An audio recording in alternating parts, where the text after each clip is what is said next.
Ihe nwere igwe ha bụ na nwanne m nwoke anwụgo mụ na-achọzi ka hapụ onye m bịara ya bunye m emi dịka nwanne m nwoke biko ana m ayọ onye ọbụla nlaikiri m nya sponsọ m ka m gbagote na onwere ife mmadụ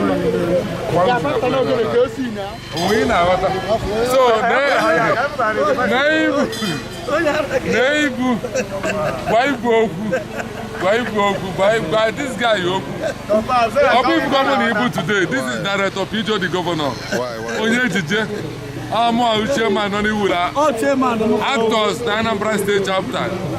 Ibu is my brother. I want to put him to the lineage of the actors. And then we are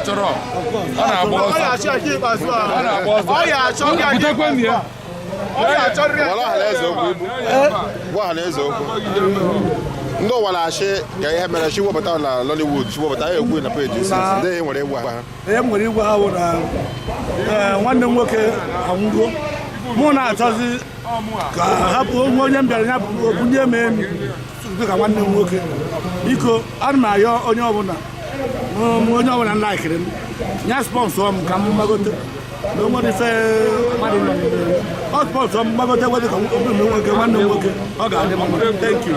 Okay, ekele gị maka ya aghọta ihe m ekwula ahụ abịa na peji m ha na-enye m nsogbu kọmentị ruru 7,000 mana ihe na-arịọ ahụ 7,000 a ya nwee ofe onye nọmba 1 mkpọrọ m ka anyị bido ha na-eme n'ọhịa iji kọmentị dechika m ala niile